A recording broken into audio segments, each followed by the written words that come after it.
30 দিনের পড়া মাত্র 30 মিনিটের কম সময়ে শেষ করার কৌশল নিয়ে আজকে আলোচনা করব। আসসালামু আলাইকুম। প্যানাসিয়া পাবলিকেশনসের পক্ষ থেকে আপনাদের সকলকে স্বাগত জানাচ্ছি। আমি জামাল উদ্দিন রাজু। বিশ্ববিদ্যালয় ভর্তি পরীক্ষায় বিরোচন অংশ একটি খুবই প্যারাদায়ক জিনিস এবং সেই জায়গাতে সবচেয়ে বেশি যে প্যারা দেয় আমাদেরকে সেটা হচ্ছে সমার্থক শব্দ। এবং বিশ্ববিদ্যালয়ে ভর্তি ইচ্ছু যে ভাই বোনরা আছেন তারা যেই জায়গাটা খুবই স্কিপ করতে চান, বাদ দেওয়ার প্রবণতা বেশি পরিলক্ষিত হয়, সেটা হচ্ছে সমার্থক শব্দ।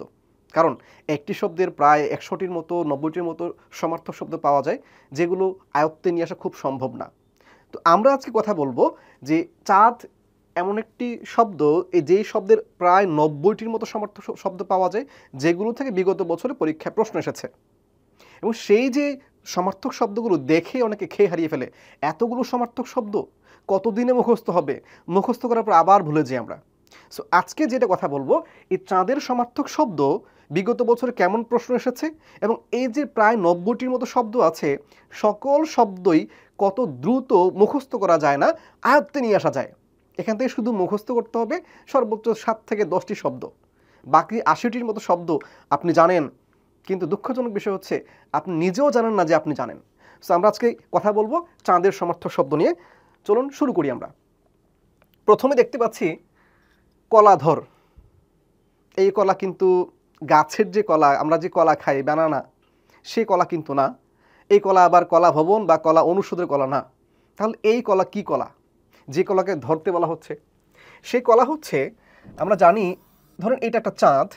এই চাঁদকে 16টি ভাগ করার পরে, ধরেন এভাবে 16টি ভাগ যদি আমি করি, এই 16টি ভাগ করার পরে যেই একটি ভাগ পাওয়া যাবে, সেই ভাগটিকে বলা হবে, ধরেন আমি এখানে যদি খেয়াল করি যে ধরেন এটা একটা ভাগ, হ্যাঁ, এইটুকু ভাগকে যদি আমি নিতে পারি, তখন এই চাঁদের 16 ভাগের এক ভাগকে বলা হবে কলা। তাহলে কলা কি জিনিস? কার 16 ভাগের এক ভাগ? চাঁদের 16 ভাগের এক ভাগ। চাঁদের 16 ভাগের এক ভাগকে বলা হয় কলা। তাহলে কলা যদি চাঁদের 16 ভাগের এক ভাগ হয়, আমরা বুঝতে পারছি এই কলা ধরে যে এই চাঁদের 16 ভাগের এক ভাগকে ধরে রাখে কে? সূর্য নাকি চাঁদ? চাঁদ। তাহলে কলা ধর, আমি যদি কলা বুঝি, কলা যদি চাঁদের 16 ভাগের এক ভাগ হয়, তাহলে কলা দিয়ে সম্পর্কিত যে শব্দগুলো আছে, কিসের সমার্থক শব্দ হইতে পারে? সূর্যের না চাঁদের?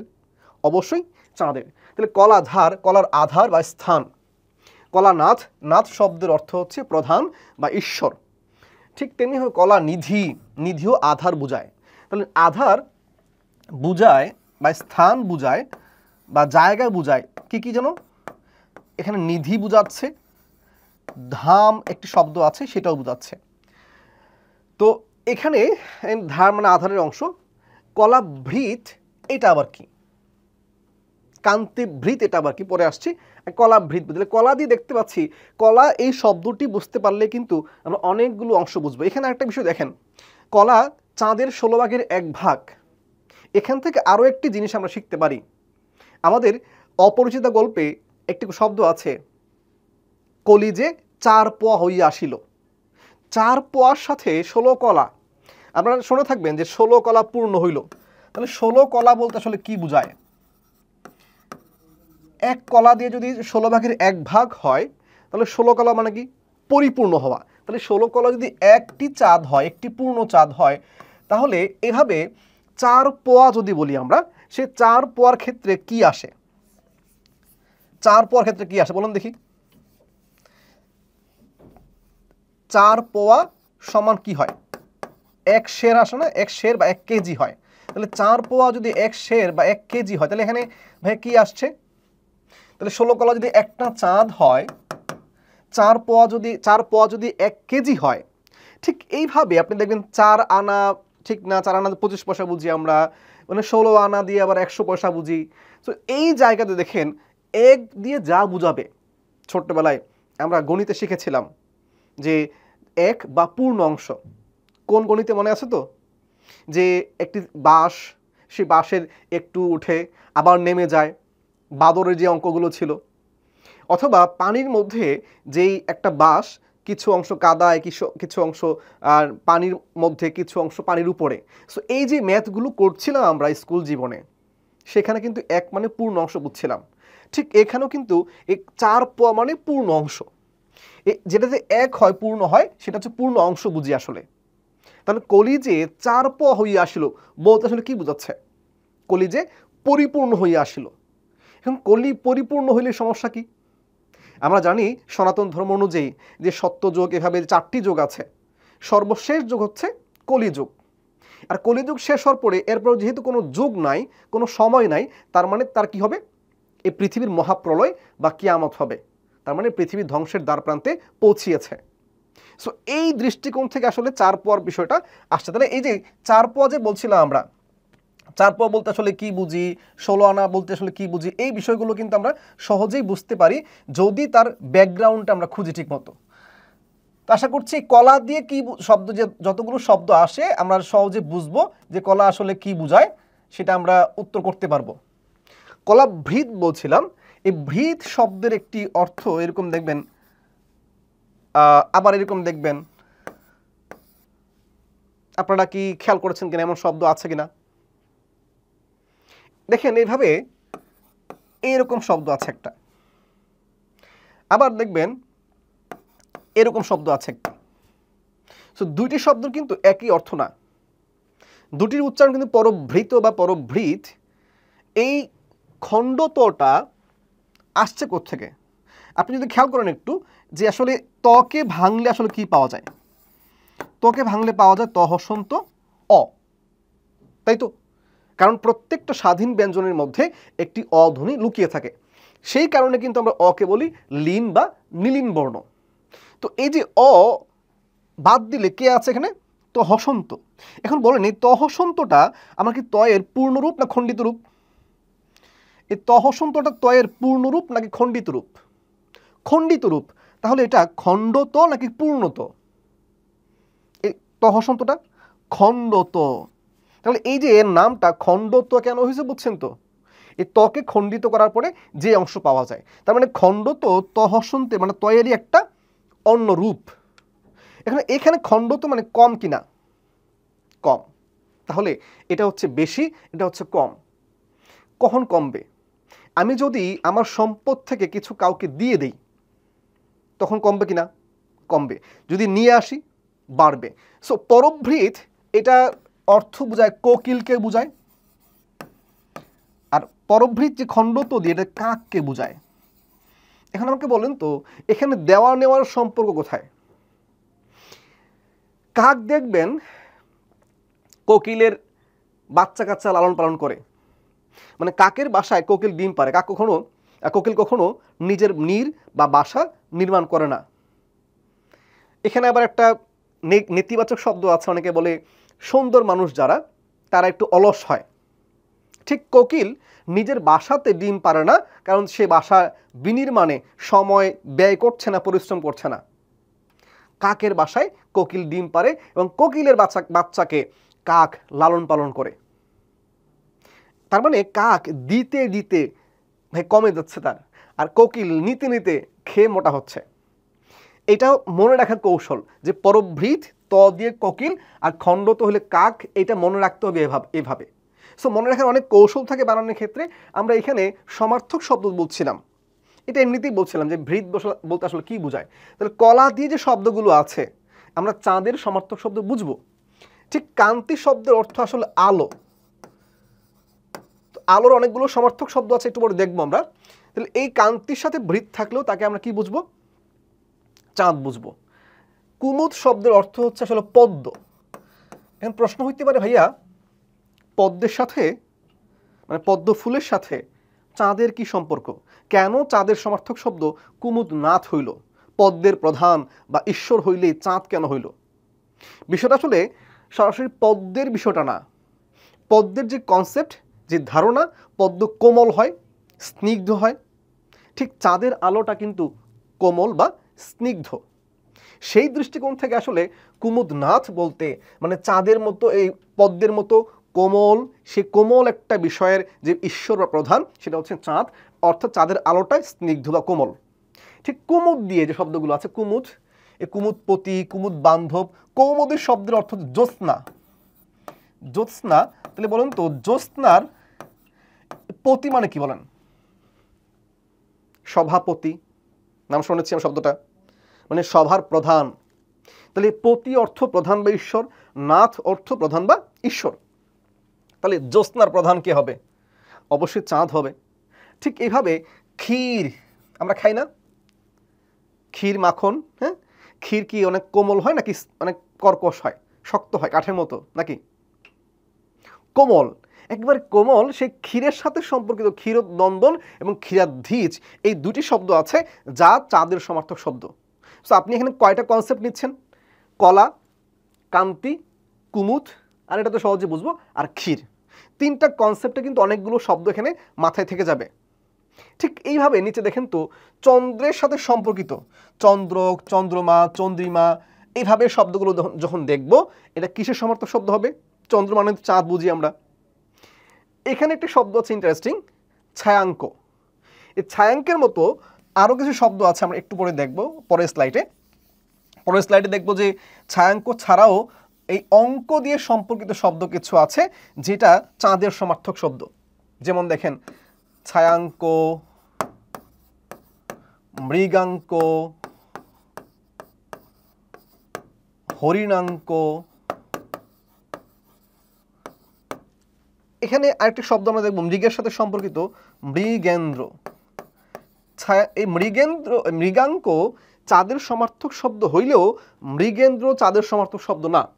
এর আগে বলে আসি ছায়াঙ্ক এই অঙ্ক দিয়ে তো আলোর একটা প্রতিশব্দ আমরা দেখি, কিন্তু ভাইয়া এখানে বলুন তো মৃগের সাথে বা ছায়ার সাথে, হরিণের সাথে, এই মৃগ শব্দের অর্থ কিন্তু হরিণ, মানে হরিণের একটা সমার্থক শব্দ হচ্ছে মৃগ। তাহলে হরিণ যদি মৃগ হয়, মৃগ যদি হরিণ হয়, আর এখানে ছায়া যেটা আছে, অঙ্ক শব্দের অর্থ আলো আমরা বুঝছি, তাহলে অঙ্ক যদি আলো হয়, তাহলে ভাইয়া ছায়ার মতো আলো, ছায়ার আলোটা স্নিগ্ধ হয় নাকি কর্কশ হয়, নাকি তেজস্বী হয়? তেজস্বী হয়, হয় না। তেজস্বী হয় কার আলো? সূর্যের। আর স্নিগ্ধ কোমল হয় ছায়া আলোটা। এখন আমাকে বলুন তো চন্দ্রের যে আলোটা, সূর্যের তাপটা চন্দ্রের মধ্যে পড়ে সেখান থেকে প্রতিফলিত হয়ে পৃথিবীতে চাঁদের আলো আসে, আর ঠিক এইভাবে ছায়ার আলোটা যেমন স্নিগ্ধ কোমল, ঠিক এইভাবে চন্দ্রের আলোটা পৃথিবীতে পড়লে অনেক স্নিগ্ধতা ছড়ায়। এই কারণে কিন্তু স্নিগ্ধ, এই ছায়ার স্নিগ্ধতার বিষয়। মৃগ বা হরিণ কেমন প্রাণী? নিরীহ না, একবার নিষ্পাপ না, নিরীহ না, একবারে স্নিগ্ধ কোমলতা প্রকাশ পায় না, নাকি সিংহের মাধ্যমে পায়? সিংহ এবং হরিণ দুইটি প্রাণীর কথা চিন্তা করলে আমাদের মনোজগতে কি তথ্য আসে? স্নিগ্ধতা, কোমলতা আসে হরিণের দিক থেকে, হিংস্রতা, তেজস্বিতা আসে কোথায়? সিংহের মধ্যে।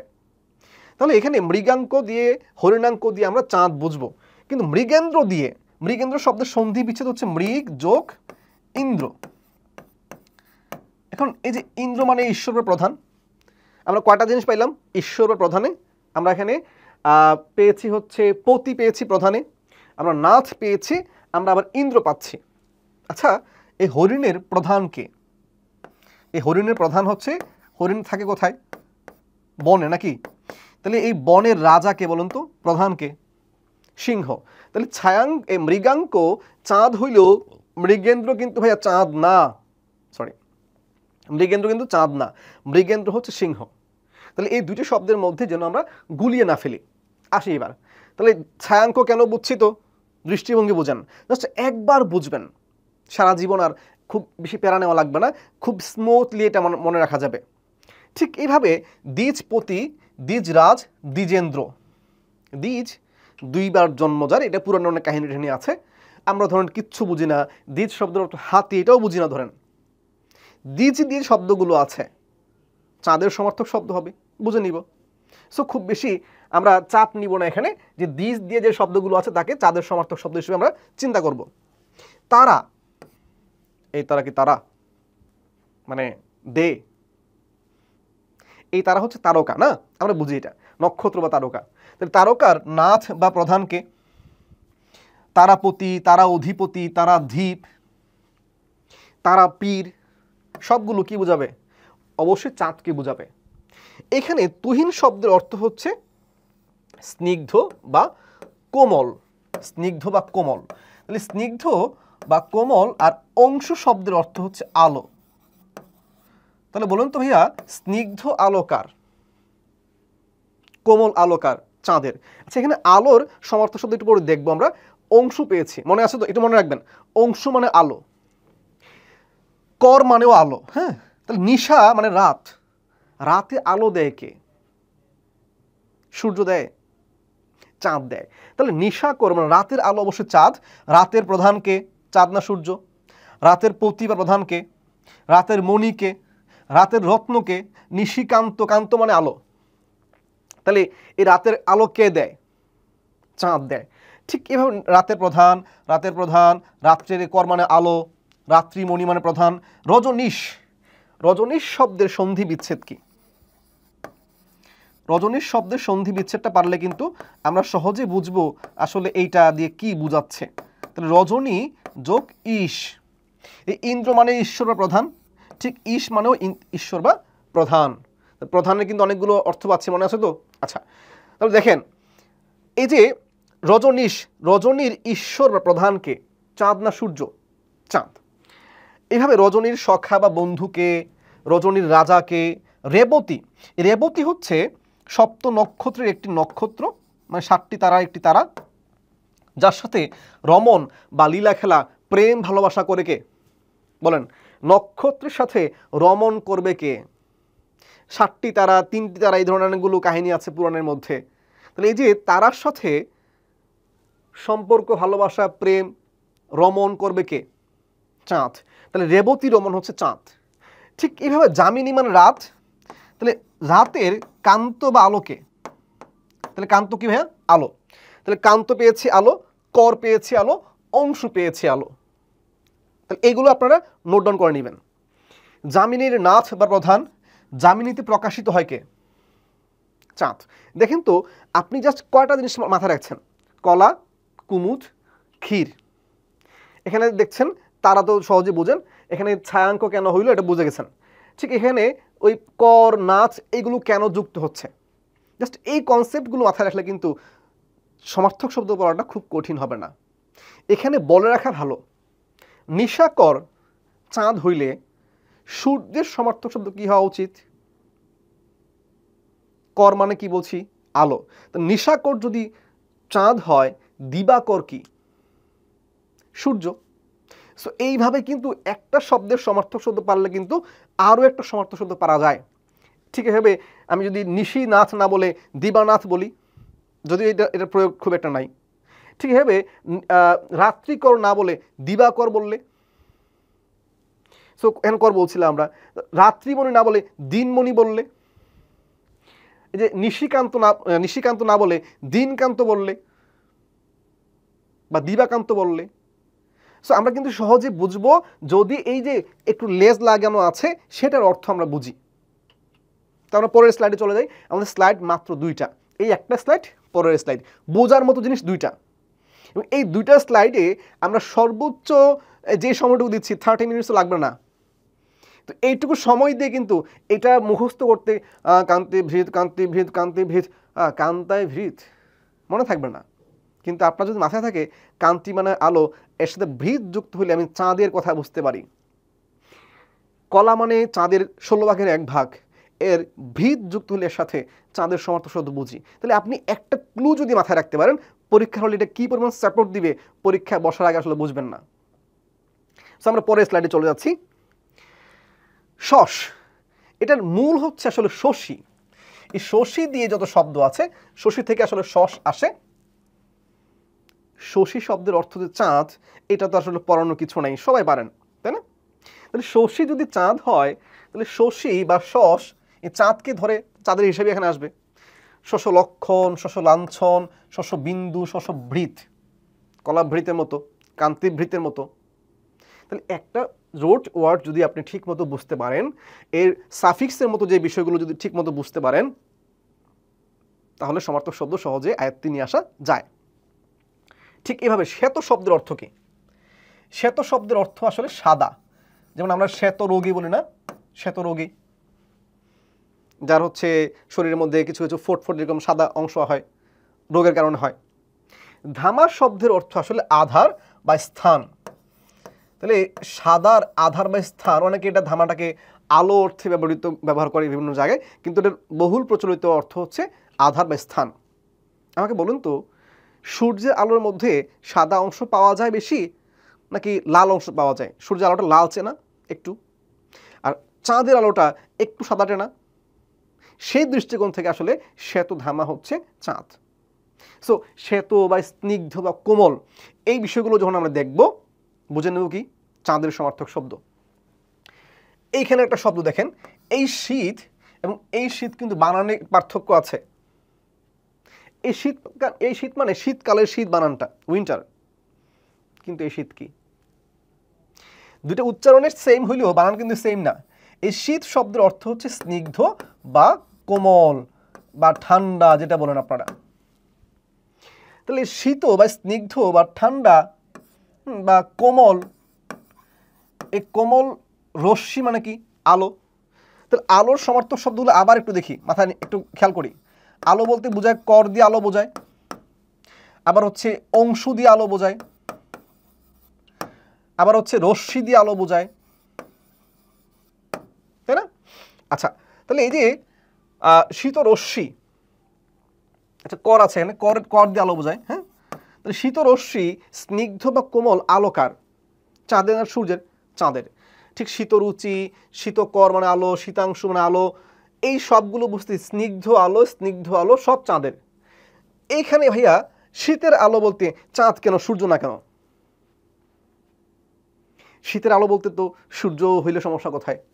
কেন চাঁদকে আমরা বুঝবো? কনসেপ্ট ক্লিয়ার করেন। এই ক্লিয়ার না করলে আসলে মুশকিল। আমাকে বলুন তো, শীতকালে দিন বড় নাকি রাত বড়? রাত বড়। তাহলে পৃথিবীতে বেশি সময় ধরে স্টে করে কে, অবস্থান করে কে? চাঁদ না সূর্য? অবশ্যই চাঁদ। আর যেহেতু শীতকালে বেশি সময় ধরে পৃথিবীতে আলো দেয় চাঁদ, সেই দৃষ্টিকোণ থেকে কিন্তু আসলে শীতের অংশ বা আলো হচ্ছে চাঁদ। তাহলে শীতাংশু দিয়ে কি বুঝবো ভাইয়া? চাঁদ। হিম শব্দের অর্থ কি? হিমালয়, হিমাদ্রি, হিমকর, না? মনে আছে তো? হিম মানে স্নিগ্ধ বা কোমল বা ঠান্ডা।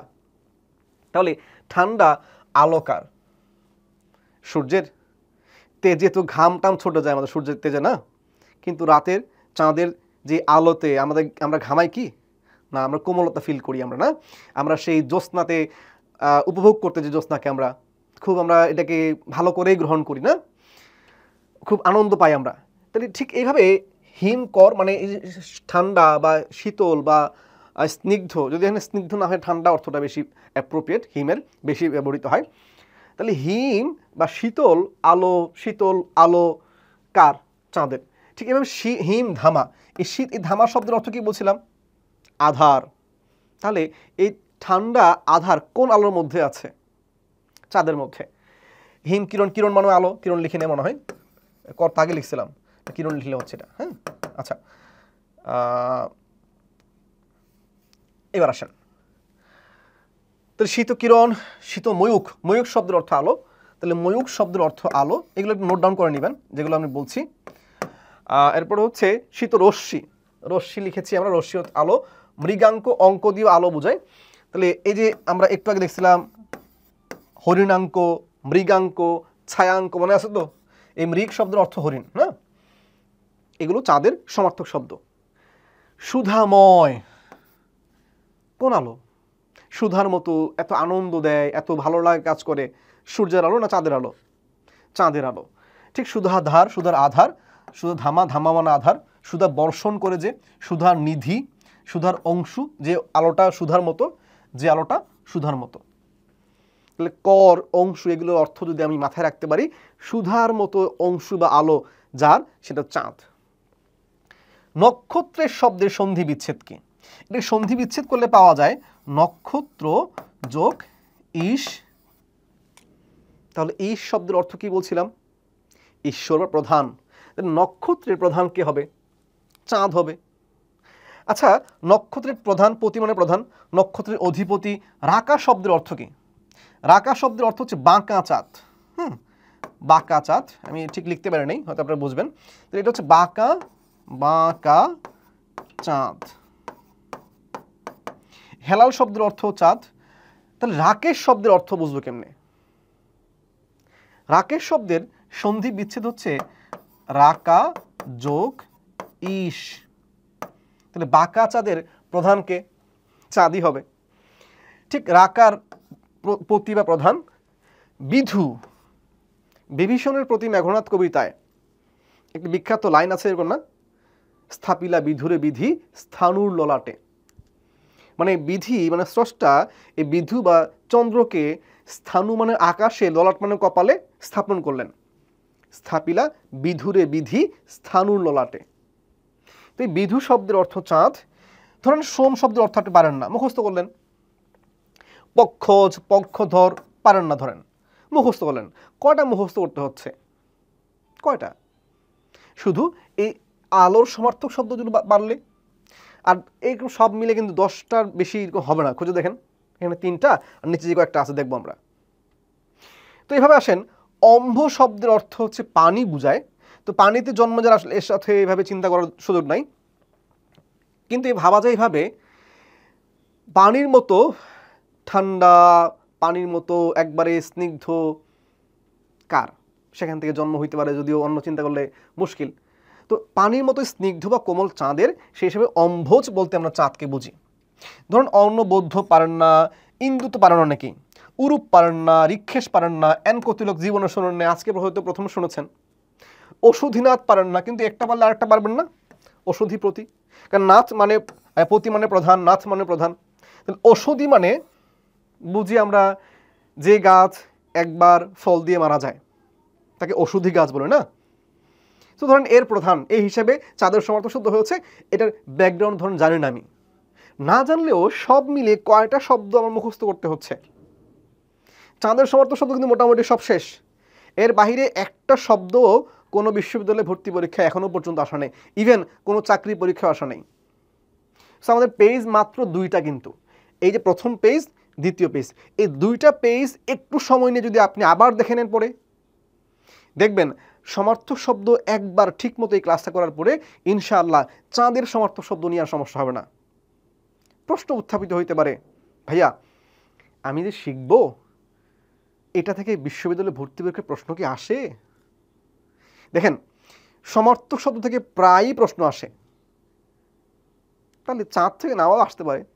চাঁদ থেকে গত বছর প্রশ্ন আসছে, দেখবো আমরা কোথায় আসছে।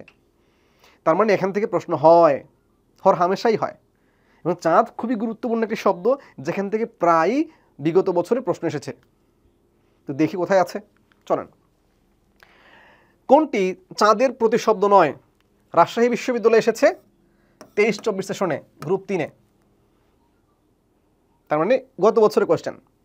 তাহলে বলুন তো, চাঁদের সমার্থক শব্দ নয় কোনটি? শশী অর্থ চাঁদ, দেখে আসছে একটু আগে। স্থাপিলা বিধুরে বিধি স্থানুর ললাটে, তাও চাঁদ।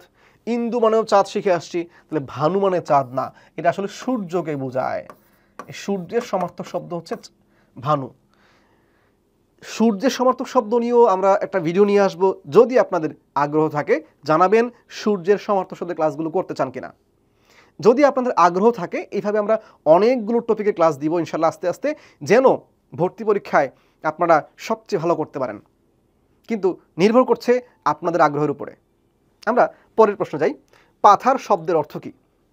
এই শব্দটা দেখেন আমাদের পাঠ্য বইয়ে আছে। কোন কবিতায়? তাহারই পড়ে মনে। অলক্ষের পাথার বাহিয়া তরি তার এসেছে কি, বেজেছে কি আগমনী গান, ডেকেছে কি সে আমারে, শুনি নাই রাখিনি সন্ধান। তাহলে পাথার শব্দের অর্থ কি? পাথার শব্দের অর্থ সমুদ্র। তাহলে ভাই এখানে কেন আসছে? মানে এখানে আসলে সমার্থক শব্দ এই ধরনের হয়, আর প্রতিশব্দগুলো, সরি, এটা শব্দের অর্থ এই ধরনের হয়, আর প্রতিশব্দগুলো এই ধরনের হয়। এটা বোঝানোর উদ্দেশ্য। এটা হচ্ছে শব্দের অর্থ, সমার্থক শব্দ কিন্তু না। যদিও পাথার সমুদ্র সমার্থক শব্দ ভাবতে পারেন, এটা সমুদ্র সমার্থক শব্দ যখন পড়াবো তখন দেখব। কিন্তু এইখানে আসলে পাঠ্য বই থেকে শব্দের অর্থ আসছে, কিন্তু সমার্থক শব্দের যে টপিক আমরা পড়াচ্ছি, মূলত আজকে যা পড়িয়েছি, এখান থেকে সমার্থক শব্দ হিসাবে ব্যাকরণের বিরোচন অংশ, অর্থাৎ মুখস্থ অংশ থেকে প্রশ্ন হয়, যেটা এই 1 নম্বর কোশ্চেনে দেখতে পাচ্ছি আমরা। তাহলে পরের প্রশ্ন দেখি, মৃগেন্দ্র শব্দের অর্থ কি? এটা অর্থ চেয়েছে কিন্তু আসলে এটা প্রতিশব্দ হিসেবে আসছে। এখন এটা কি হইতে পারে? মৃগ বা হরিণের ঈশ্বর বা প্রধান কে ছিল? ইন্দ্র কে ছিল? মনে আছে তো? সিংহ। ঠিক এইভাবে দেখেন, শীতকর, শীত মানে কি ভাইয়া? ঠান্ডা। কর মানে কি? আলো, সরি শীত মানে স্নিগ্ধ, স্নিগ্ধ বা কোমল, আলোকার, চাঁদের না? সো এটা ঢাবিতে আসছে 19-20-এ, এটা ছবিতে আসছে 19-20-এ। সো জাস্ট আপনি দেখেন, খুব আগে কিন্তু না, খুব আগে না, রিসেন্টলি প্রশ্নগুলো হচ্ছে। আবার দেখেন, কোনটি সমার্থক শব্দ নয়? ইন্দু, সুধাংশু মানে যার আলো সুধার মতো, বিধু, তিনটাই হচ্ছে চাঁদ। তাহলে বিচি অবশ্যই চাঁদ না, বিচি হচ্ছে আসলে ঢেউ বোঝায়, ঢেউ। এটা সহজে মনে রাখা যায়। বিচের মধ্যে, সমুদ্রের বীচ বলি না আমরা, বিচের মধ্যে যে আসে সে হচ্ছে বিচি। যদি এই বিচি দিয়ে আবার হচ্ছে আমাদের খোসার ভিতরে যে ধরেন আমের বিচি, কাঁঠালের বিচি এগুলো বোঝায়, কিন্তু আসলে এই বিচি শব্দের সমার্থক শব্দ আসলে ঢেউ হিসেবে আসে, ঢেউ, তরঙ্গ, কল্লোল এগুলো হতে আসে বিচি। আবার দেখি কোনটি চাঁদের সমার্থক শব্দ নয়? ইন্দু, রাকেশ, মনে আছে? রাকা যোগ ইস, তাহলে এটা হচ্ছে চাঁদের সমার্থক শব্দ। বিধু চাঁদের সমার্থক শব্দ। তাহলে তুরগ নয় কে? তুরগ কে তাহলে? তড়িৎ গতিতে গমন করে যে, সে আসলে ঘোড়া বা অশ্ব। তাহলে এটা কিন্তু চাঁদের সমার্থক শব্দ না।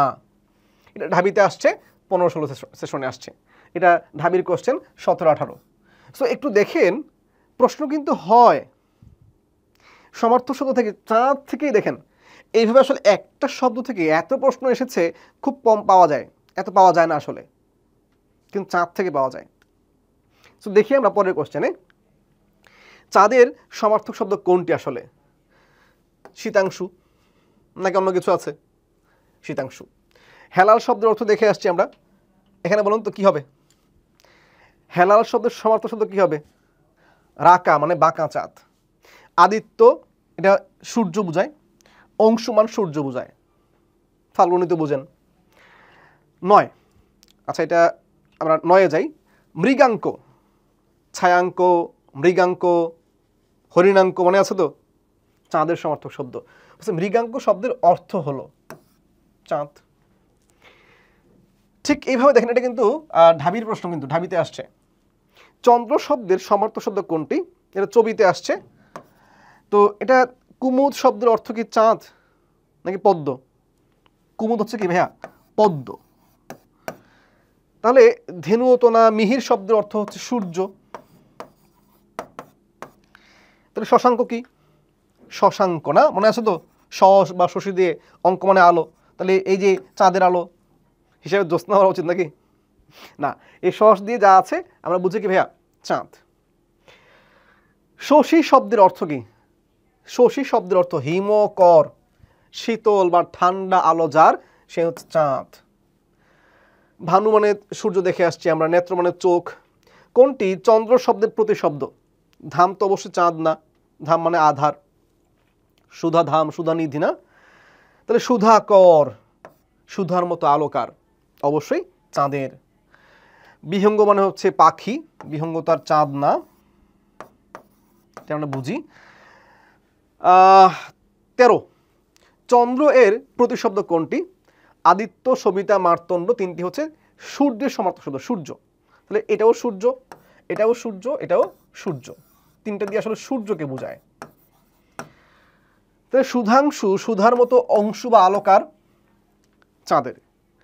চন্দ্র শব্দের সমার্থক শব্দ নয় শশধর চাঁদ, সুধাকর চাঁদ, শস্যের শস্য অঙ্ক, শশাঙ্ক না, ঠিক শশী চাঁদ। কিন্তু নিলয় শব্দের অর্থ আসলে ঘর বা গৃহ, এটা চাঁদের সমার্থক শব্দ নয়। সো আমরা আজকের মতো এইখানে বিদায় নিতে যাচ্ছি। বিদায় নেওয়ার আগে আবারও একই কথা, প্রস্তুতির ক্ষেত্রে আমাদের কিছু কৌশল অবলম্বন করতে হবে। সেই কৌশলগুলো হয়তো আমরা আপনাদের আগে বিশ্ববিদ্যালয়ে ভর্তি হয়েছিলাম, বিগত 1 যুগের বেশি সময় ধরে পড়াচ্ছি, কিছু জায়গাতে আমাদের একটু ভালো দখল আছে, সেই দখলটুকু, সেই কৌশলটুকু আপনাদেরকে জানাতে চাই, যদি আপনাদের আগ্রহ থাকে। সো পরবর্তীতে কোন টপিকের উপর ক্লাস চাচ্ছেন সেটা আমাদের জানিয়ে দিবেন। আপনাদের সকলের প্রতি অনেক অনেক দোয়া, শুভকামনা, ভালোবাসা। আসসালামু আলাইকুম রহমতুল্লাহ।